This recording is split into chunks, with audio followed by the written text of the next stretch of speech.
telepática é o Hernani Guimarães Andrade. Ele foi o principal pesquisador brasileiro que investigou cientificamente a reencarnação. Nasceu em 1913 em Araguari, Minas Gerais. Ainda criança, ele mudou-se para São Paulo e aos 16 anos de idade tornou-se espírita. Nessa idade ele leu o primeiro livro espírita, que é o Espiritismo de Kardec, que foi emprestado por um vizinho que ouviu uma conversa entre ele e uns amigos e ficou impressionado quando ele disse que ele achava que era a vida e a vida depois da morte. Então, esse senhor foi lá dentro da biblioteca, trouxe o livro e disse para ele: deixa essa conversa com teus amigos que não vão te levar nada e vai para casa ler esse livro. Aí ele foi e leu um livro todo numa noite. Aí no outro dia de manhã, 7 horas da manhã, ele já estava lá na casa desse senhor pedindo um outro livro, e foi quando ele me emprestou o livro dos Evangelhos, foi o Evangelho, foi, agora eu não lembro do nome. Então, a partir daí, ele realmente começou a se dedicar e se tornar espírita. Em 1941, graduou-se em Engenharia Civil e trabalhou no departamento de água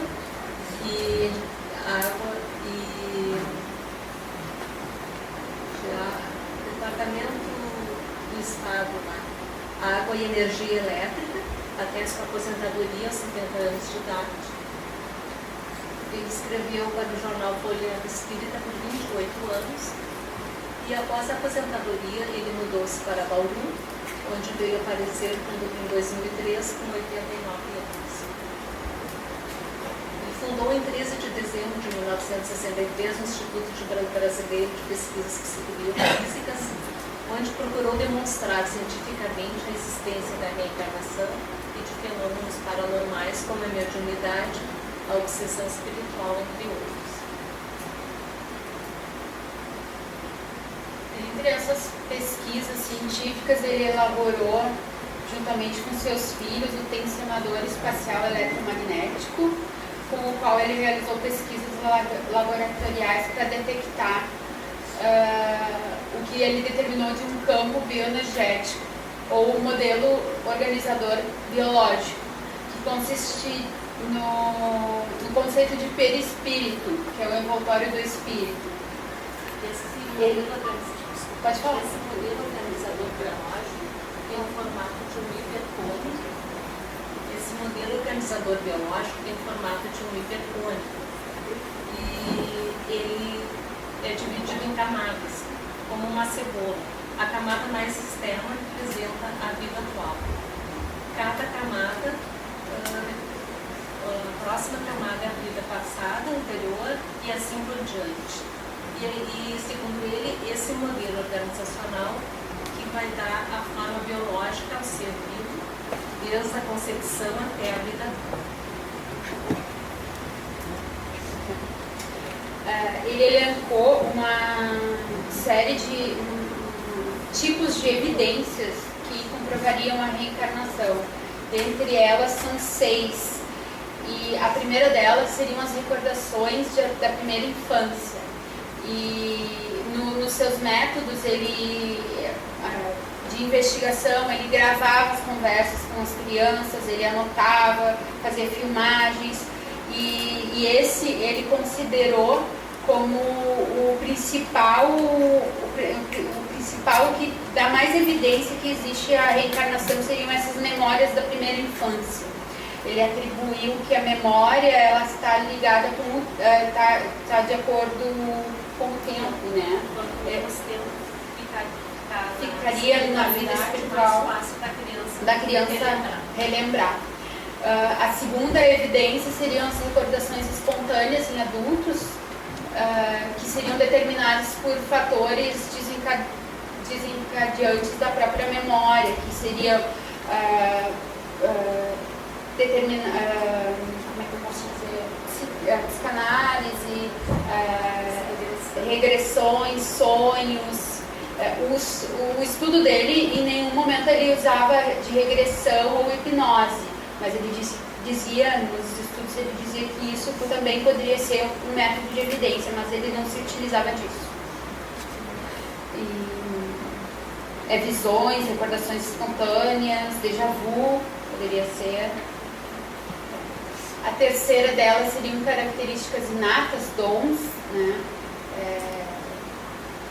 Que também poderiam ser aquela que a gente conversou sobre crianças que têm genialidades, determinadas genialidades poderiam se considerar.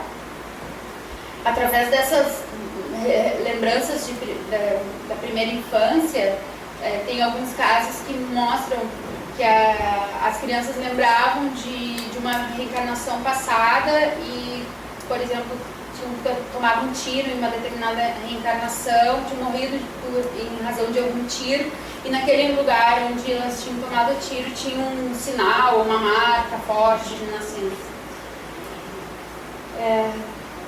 A quarta seria em casos de intervenções do psiquismo acidentais ou intencionais. Essas características seriam acidentais. Não, essas seriam as da psicanálise, como que viriam em razão de algum trabalho de psicanálise ou obsessão espiritual, ação de drogas, desdobramentos espirituais, traumas violentos. Isso já não seria na primeira infância, seriam memórias de adultos. A sexta delas seriam com relação a experiências místicas, como meditação ou êxtase religioso. Seriam essas as formas que ele elencou como evidências de reencarnação. Dentre as principais obras dele, tem as mais importantes, seria a matéria Psi, o espírito, perispírito e alma, um caso que sugere reencarnação, e Reencarnação do Brasil. Reencarnação do Brasil é um dos livros mais conhecidos dele, onde ele elenca 8 casos. Ele estuda, investiga 8 casos de possíveis reencarnações no Brasil. Nessa forma, como nós falamos antes, que seria por métodos de gravações, escutas das crianças. Então seria isso o nosso trabalho, o Edward Guimarães. Muito obrigada pela atenção.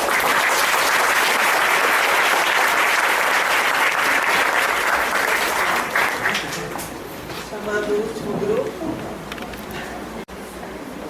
Somos então o grupo de estudos do ESD1. O tema que foi trabalhado pelo grupo é a médium Ivone Pereira. É um vídeo, então não vai ter apresentação agora aqui. Participaram desse trabalho, além da coordenação do João Francisco, o Juliano, a Mara, a Luísa, a Pati, a Sônia, o Augusto, a Marinês, a Débora e o Wagner, o Wilson, a Victoria. Falta mais um. E a Daniela, que não estão aqui com a gente. Então espero que vocês apreciem o vídeo.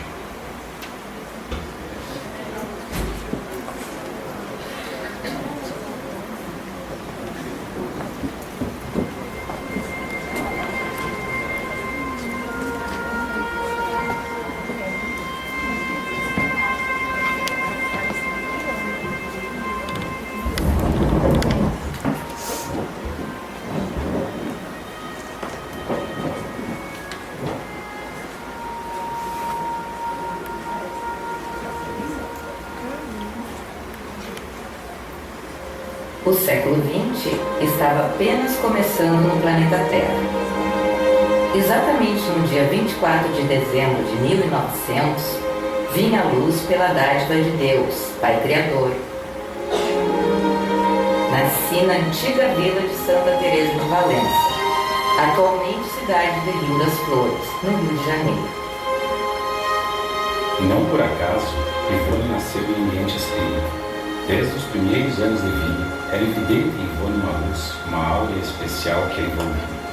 Não raro seu olhar, como que perdido no horizonte, no insinuava que algo estava acontecendo no plano de comunicação entre ela e os espíritos. Com reuniões semanais no próprio lar, Seu pai, adepto e praticante da doutrina, transmitia aos filhos os ensinamentos das obras básicas. Nessas oportunidades, o tríplice aspecto do espiritismo era amplamente estudado pela família. Nunca desenvolvi a mediunidade. Ela apresentou-se por si mesma, naturalmente, sem que eu me preocupasse em atraí-la. Ainda muito jovem, já frequentava as sessões práticas de espiritismo. Ocasiões essas em que, com bastante frequência, podia ver os espíritos comunicantes. Dentre os trabalhos mediúnicos, suas preferências eram o desdobramento, a incorporação e o receituário homeopático. Através do desdobramento, Ivone Pereira coletava as crônicas, contos e romances do mundo espiritual. Por essa razão, Chico Xavier a chamava de médium interexistente. Como médium psicógrafa, trabalhou a vida inteira, assistida por entidades de grande elevação: Inácio Bittencourt, Charles, Camilo Castelo Branco, Leon Denis, Vitor Hugo, Bittencourt Sampaio, Roberto de Canaleiras, entre outros.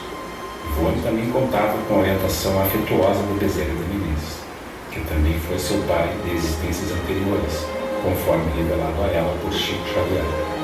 Meu espírito alçava ao convívio do mundo invisível, e as mensagens já não eram escritas, mas narradas, mostradas, exibidas à minha faculdade mediúnica para que, ao despertar, maior facilidade eu encontrasse para compreender aquele que, por mercê inestimável do céu, me pudesse auxiliar a descrevê-las.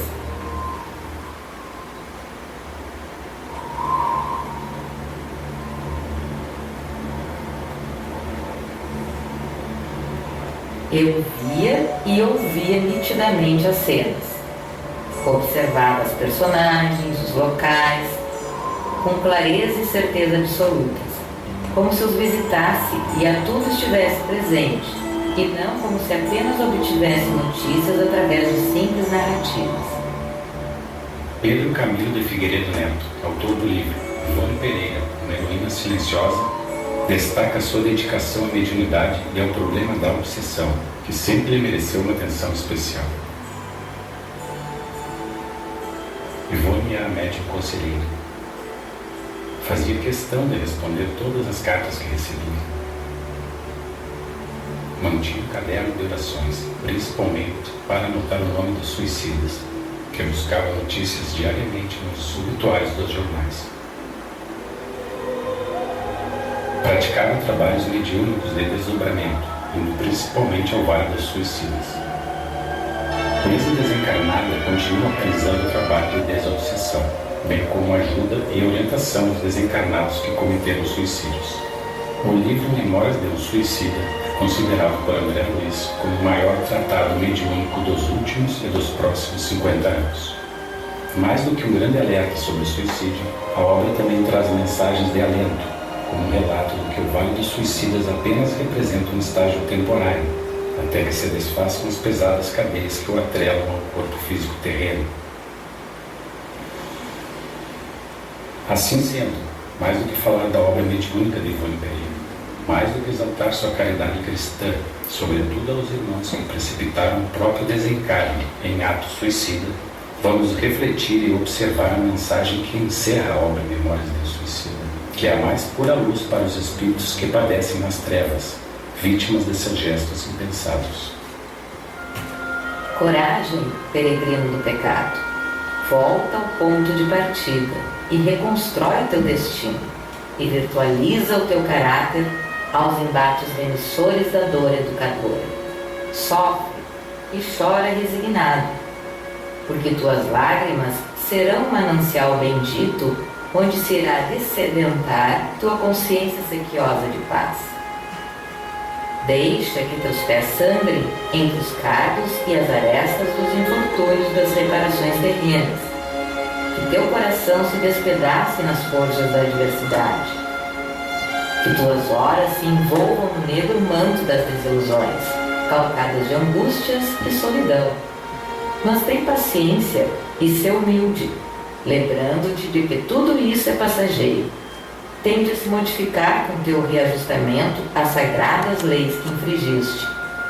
E aprende, de uma vez para sempre, que és imortal e que não será pelos desvios temerários do suicídio que a criatura humana encontrará o porto da verdadeira felicidade. Vem comigo, meu filho.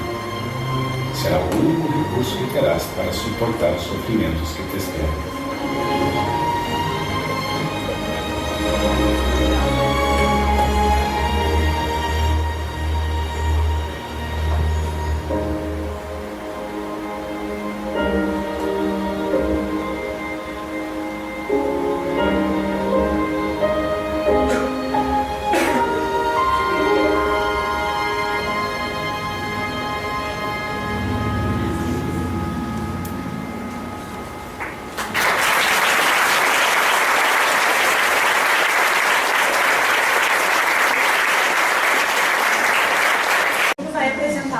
Da história de Caibá Schutel, que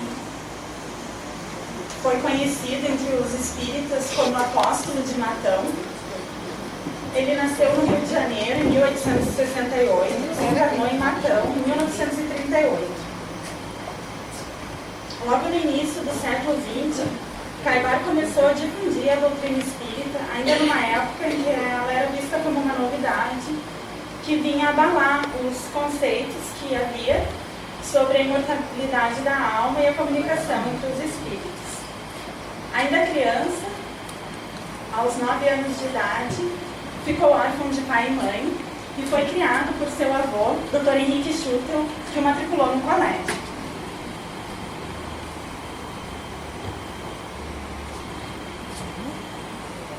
Com novos propósitos, Caibá abandona os estudos e segue no ramo farmacêutico. Aos 17 anos, já havia se tornado um respeitável profissional. Deixou o Rio de Janeiro e partiu para São Paulo, onde se estabeleceu primeiramente em Piracicaba, depois em Araraquara e finalmente em Matão. Aqui temos umas fotos da farmácia onde ele trabalhou.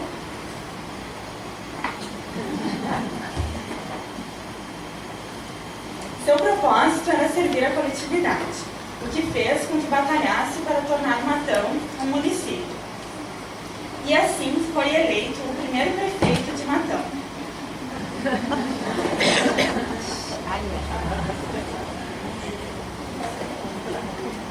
Na política, não enfrentava oposição, conquistava todos com sua humildade. Entretanto, a política não era o seu objetivo. Tão logo abandonou esse campo, passando a dedicar-se inteiramente à doutrina espírita. Conheceu o espiritismo através de seu amigo Manuel Pereira do Prado, que o impressionou com uma mensagem mediúnica por seu intermédio. Tempos depois, surgiram em Caibá diversas mediunidades, dentre elas a psicografia, por meio da qual recebeu uma mensagem mediúnica de seu pai.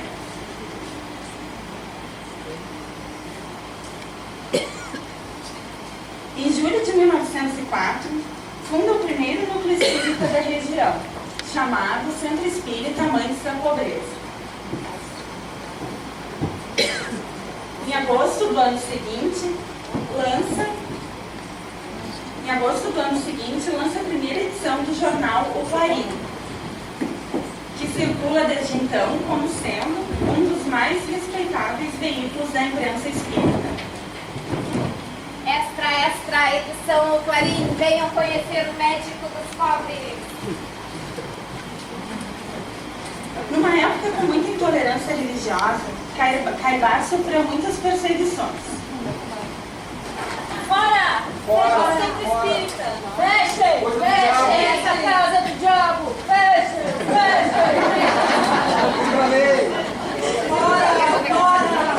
Os sacerdotes tentavam fechar as portas do Centro Espírita, organizando passeatas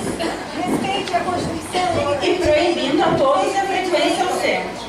Faziam campanhas para a farmácia de Caibá ser fechada.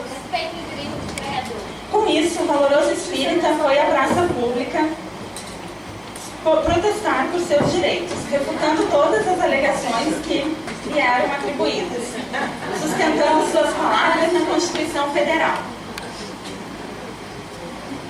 Essa barulhenta manifestação provocou a repulsa de algumas pessoas cultas da cidade. O Brasil, um Estado laico, respeite a Constituição, ele tem direito. Ele tem direito. Liberdade religiosa. Respeito no direito de credo. Liberdade para os cidadãos manifestarem a fé religiosa. Dizemos não à intervenção da Igreja no Estado. As pessoas protestavam que ele tinha o direito de defender os seus ideais e, com isso, Caibar passou a prosseguir na defesa de suas ideias. Caibar sabia ser amigo até de seus próprios inimigos, sempre inspirava simpatia e respeito. O sentimento de amor ao próximo teve nele incomparável paradigma. Estava sempre solícito para socorrer o enfermo das mais diversas, das mais espécies. Sobretudo, prestava assistência espiritual.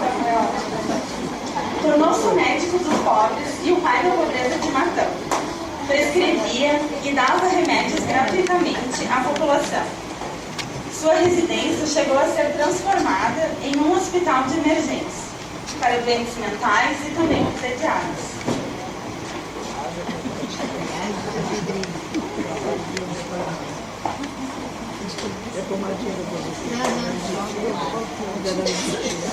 Em 15 de fevereiro de 1925, ele lançou o primeiro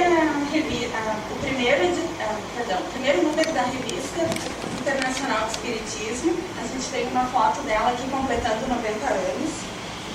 Também foi pioneiro no programa espírita pelo rádio. E manteve durante muito tempo uma sessão de crônicas e reportagens no Correio Paulistano e na Plateia. Fundou também a editora O Clarim. Algumas fotos aqui da editora. As principais obras dele.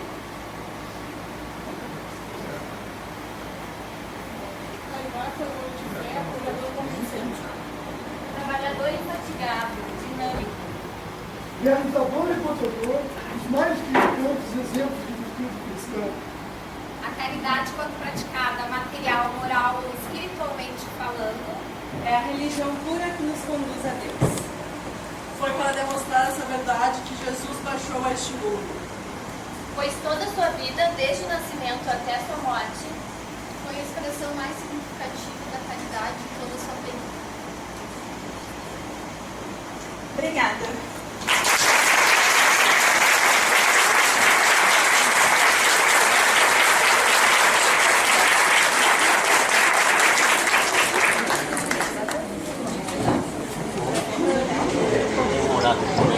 Os parabéns para o grupo que recuperou o atraso e fechou os 10 minutos. Além da apresentação muito linda. Bora! Luiz Olímpio de Quilombo Ribeiro nasceu no Maranhão em 1875. Ele era filho de pais pobres, ficou órfão aos 7 anos de pai e mudou-se para o Rio de Janeiro com a sua mãe. Ele estudou na escola militar da Praia Vermelha, daí depois ele foi para a carreira militar, depois ele ele saiu da carreira militar, né, e ele foi para a escola, no segundo ano da Escola Politécnica do Rio de Janeiro. Ele começou a trabalhar de noite no Jornal do Comércio, essa questão também ali da tradução. Ele acabou se formando em engenharia civil. E logo em seguida, mais tarde, ele foi colocado no segundo oficial da Secretaria do Senado Federal. Pode passar, por favor. Bom, aí aqui já começa a inclinação do espiritismo, né? Que ele sempre comentou que ele sempre tinha uma inclinação para isso. Que até ficou mais claro quando depois que ele perdeu a mãe dele, né? Assim. Mas aí, mais tarde, né, que ele começou realmente, se aproximou de amigos, da parte do Senado mesmo, que eram espíritas, que ele começou a ir abraçar mais a doutrina. Ali. Mas isso foi mais lá em 1911. E ele foi evoluindo, né? E que durante 26 anos consecutivos ele foi diretor da Federação Espírita Brasileira. Isso é realmente impressionante. Bom, aqui nós mostramos as conquistas do espiritismo brasileiro, né, de Guilherme Ribeiro, que em 1937 ele viu a necessidade de ter uma oficina tipográfica e que isso resultou basicamente nos livros que temos aí, né, basicamente. Em 4 de novembro de 19, a pequena oficina da FAB ela começou a funcionar novamente, então demorou muito tempo. Né? Ele foi tradutor de diversas obras, né, tradutor francesa, inglesa, italiana, também cinema, poligota. E é bem interessante os autores, né, que a gente botou, né, Pedro, Claudinho, Leônidas Feliz, Ernesto Cruzano, Gabriel Delane, Arthur Fonandoli, que não conhece, é o que criou o Sherlock Holmes, entre outros. Pode passar, por favor? Bom, aqui os livros principais que traduziram, né, que são os principais da doutrina espírita, os mais importantes e que todo mundo começa a ler quando se fala de espiritismo, né, o Evangelho segundo o Espiritismo, o Livro dos Espíritos, o Livro dos Médiuns, a própria Gênesis, o que é Espiritismo e obras póstumas. Além disso, ele escreveu os seus próprios livros. Né. A gente não conseguiu achar uma capa para eles, a gente só pegou os nomes mesmo, né, que é Jesus, nem Deus, nem homem, Espiritismo e Política, a Mulher e a Federação Espírita Brasileira. E por fim, né, a gente botou aqui que também todo Espiritismo, como todo Espírito, né, tem também a caridade, fora da caridade e salvação. E uma das coisas que ele fez que durante muito tempo ele levou palavras de consolo para os detentos da casa de correção lá no Rio de Janeiro. E que ficaram amigos deles depois, isso é muito interessante. Além disso, se você quiser ler essa última parte aqui, né, que na verdade foi o que a comunidade espírita e os amigos dele achavam. Pode falar aí. Alma sensível a todas as dores alheias, coração sempre padecido em nome dos sofredores, deixou um profundo rastro de saudade de toda a família espírita e de todos que lhe eram próximos. Então é isso aí, nós somos bem breve, mas a gente deixou bem claro que quem era esse grande nome.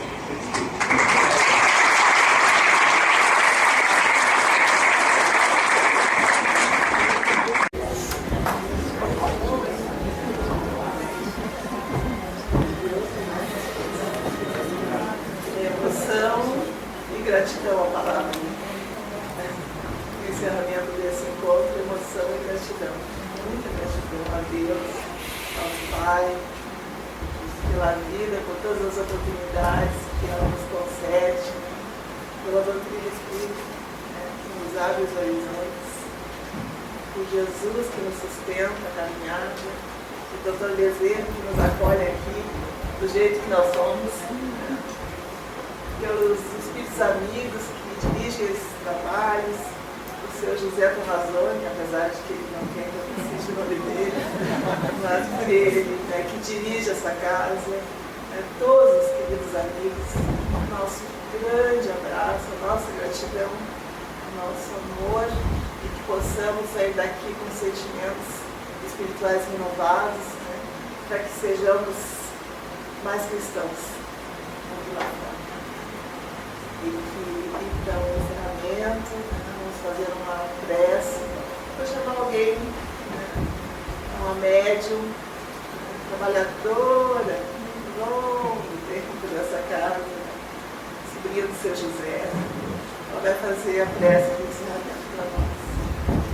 Que essa prece chegue aos corações de todos os queridos que estão aqui.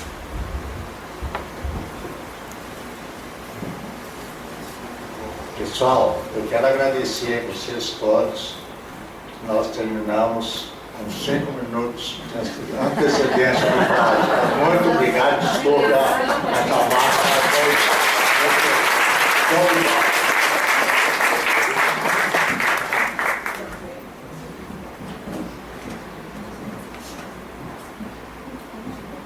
Desculpa, estou emocionada de ver minha neta. A avó chorou, né? Vamos fechar os nossos olhos. Vamos de todo o coração, meus irmãos, agradecer esse banquete de luz que tivemos aqui, entre encarnados e desencarnados. Vamos pedir a Deus, meus irmãos, que seu manto divino cubra essa casa de bênçãos, que esses queridos trabalhadores sejam felizes, que saiam daqui iluminados e agradecidos por seguir essa doutrina, que é a doutrina do amor. Meus irmãos queridos, como é bonito assistirmos todos nós que fomos homenageados nessa casa. Esses trabalhadores esforçados e dedicados que prestam homenagem aos seus antecessores com alegria e com amor. Emoção, meus queridos, de também assistir os futuros trabalhadores dessa casa. As crianças estão sendo evangelizadas. Nosso abraço fraterno a essas queridas irmãs e irmãos que se dedicam a esse trabalho iluminativo. O nosso abraço carinhoso a cada um de vós e a nossa eterna gratidão. Que Deus fique no coração de cada um, livrando os vossos corações. Muito obrigado. Muito obrigado.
Festa continua, nós vamos fazer um lanche coletivo, tem uma lembrancinha para cada um, não esqueça de levar. Então, podemos descer, nos abraçar e conversar, nos conhecer. Jesus